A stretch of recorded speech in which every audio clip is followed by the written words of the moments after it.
returning champion, Mr. Rubens Gardelli. Representing Italy. Yes! Can you feel it? So I remember your strategy from last year, and it involved taking water, heating it, and adding it to ground coffee. Do you anticipate doing something similar this year? Well, no, it's okay. different. Yeah, Then I'm very excited to see what is about to happen. Yeah. Rubens, without any further ado, I wish you the best of luck. Thank you very much. See you on the other side.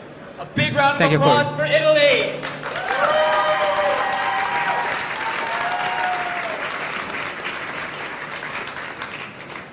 Hi, nice to meet you. Hi, nice to meet you. Nice to meet you. Thank you.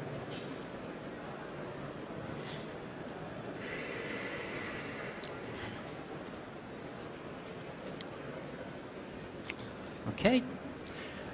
Would you please play Luigi and Have the music? Last, hope not least. Okay. This is my time. Good afternoon and welcome. My name is Rubens Gardelli. I'm a coffee roaster and a barista from Italy. And I feel so blessed to be here again today to be able to present you 3 ideas and intuition I had just 2 days after the last World Brewers Cup. I prepared a little booklet that you find in front of you that contain all the information I'm giving you throughout the competition. And these booklets are for you to keep at the end of my presentation. So please now follow me at the first page. You can open at the number 1. Yes. Exactly. This year I wanted to realize my dream directly at origin.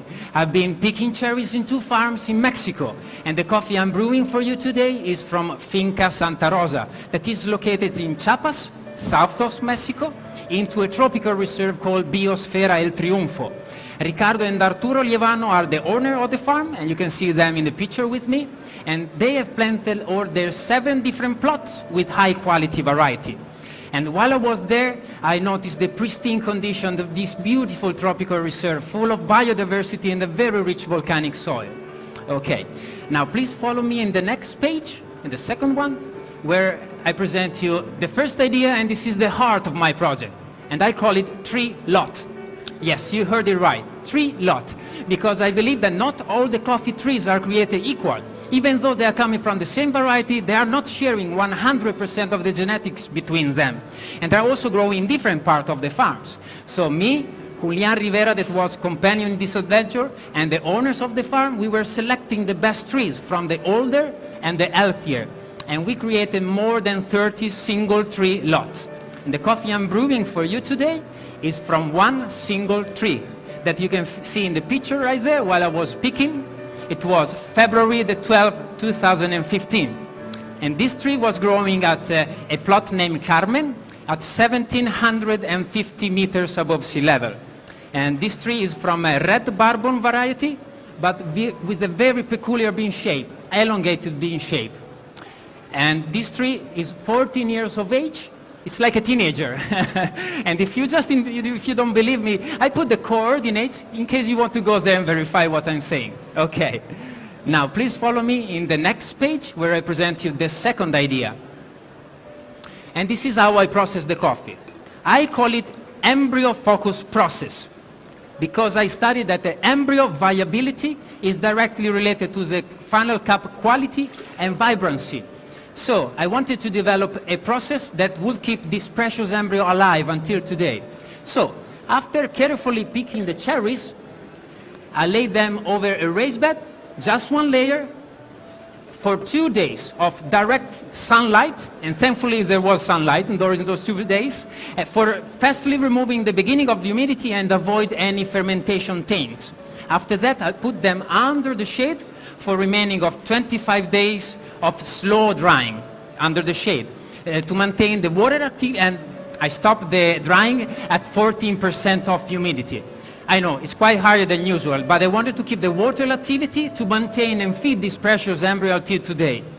Okay, now please follow me in the next page. This is the third idea. And this is how I imported the coffee and how I dehulled it.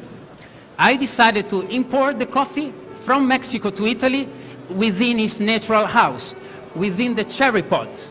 This is actually the coffee you are going to taste today. Why did I choose this? Because I truly believe this is the best protective environment for the coffee beans to maintain the right level of humidity and to avoid as much as possible the oxidation. But after that, me and my family, as you can see in the picture, manually dehulled more than 20,000 cherries, one by one. Why did I choose this crazy hard work?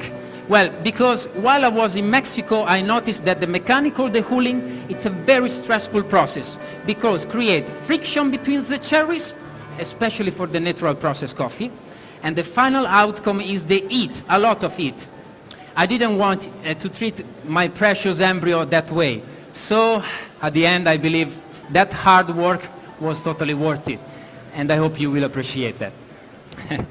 Now, please follow me in the next page where I'm going to explain you a little bit more my technique I'm using today. First of all, I'm using 18 grams of coffee with 250 grams of water.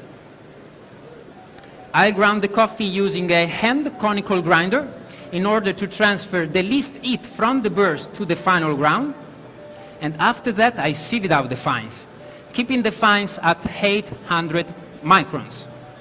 I did that because I want to achieve a full control over the extraction that showcased the best flavor characteristic of this coffee. You may notice that I'm using also a full immersion ceramic system because of the very high density of the beans. So I needed a little bit more contact time with the water to fully extract all those precious sugars and acid from each particle. But a weak spot of this system is the diminished aroma perception. So in order to avoid that, I was preheating these ceramic handmade glasses. So when you perceive the aroma, you will get in its full manifestation and potential. Now, I'm brewing the water at 94 degrees Celsius for 5 minutes of infusion. And in order to achieve thermical consistency from the first cup to the last cup, I again attach the base of the Bonavita kettle, pressing the whole button. This year I tested also paper filters that you can find here. And the paper filter I'm choosing is the Filtropa white paper filter because it was giving me more clarity and more flavor complexity to the final cup. Good. Now, follow me in the next chapter where I would like to explain to you a crucial ingredient in the beverage. And that's the water. Well, again, I've been helped my water lab back in Italy, and I brought here in Sweden 10 different water, all from reverse osmosis, but different recipe, different mineral content. And the water that I choose for this amazing tree is coming from a reverse osmosis. I put all the chemistry specification inside your booklets. And just for a rare reference, this water has 130 TDS, ppm of course, and the ratio between magnesium and calcium is 1:1. On a blind cupping table, simply was bringing out the best aroma characteristic, keeping the flavors as complex as I like it. Okay, now I told you I'm a coffee roaster, and I would like to share with you how I roasted the coffee. And in the next page you will see it. Well, I roasted the coffee 4 days ago, but first of all, let me be honest. I had only 2.5 kilograms to play with from this single tree. So I needed to use again my little handmade copper roasting machine. And since these beans are high in density and high in humidity, I decided to drop in at high temperature, but with a slow drying stage to fully develop all these complex compounds from the coffee. First crack 11 minutes, and the roast development time 50 seconds, just to keep that brightness that I really would like to showcase to you today. Good. And now the brew is almost ready, and it's time for the most exciting chapter, and that's the last one. And you would like to follow me in the next one? And that's the flavor profile. Again, this coffee, this single tree was quite unique. From all the other more than 30 single TREELOT, it was really bringing out this precious embryo vibrancy. Okay, when you first assess the aroma, please hold it until I call my time. Start to do it, thank you. And the aroma, you will get a sweet note of apple cider and black currant. As you first sip it, you will again get this sweet, intense note of the apple cider, along with a raspberry note. And as it cools down, you will get also the blackberry note. The acidity is sparkling and vibrant, like a raspberry-like acidity. Yep. And it balances so well with this full and juicy body. And the aftertaste is again sparkling, reminding you the pink grapefruit, dryness, you will leave all the dry taste, and a little bitterness from the cocoa. Good. Now, it's your time to enjoy it. Please. Please enjoy it. Thank you very much. And this is my time. Thank you. Rubens Gardelli of Italy!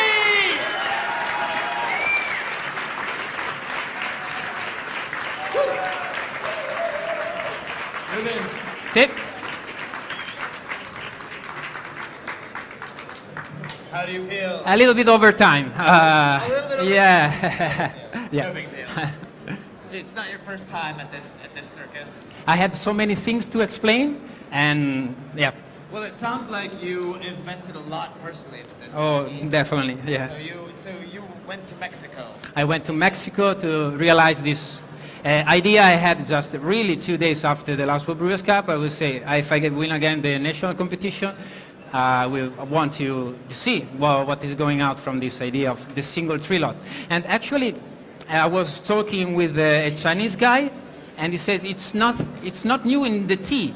In the tea, you can get a single TREELOT from a tea from 300, 400 hold tree. So I said, oh wow, I didn't know that.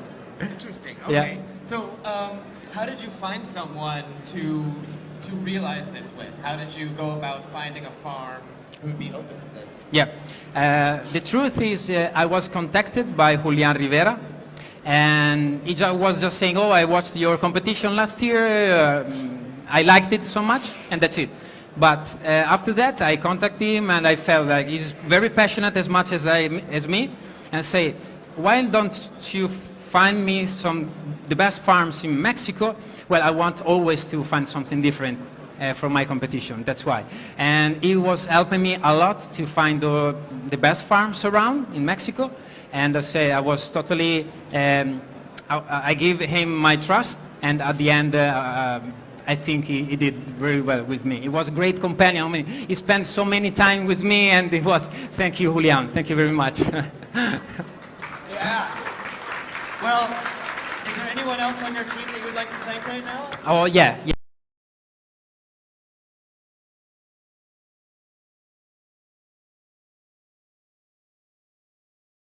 Yeah, as with me, like it was crazy. And my teammates, of course, that are here. Julian, I love you, and Ricardo and Arturo, that are the owners, were so nice. Yeah, so yeah, definitely. All right, well, Rubens. Okay. Best of luck to you, and I guess in about an hour's time, we'll find out whether you make it on or not. Okay. All right. Thank you very much. Thank you. Good Thank luck. you. Thank you. So,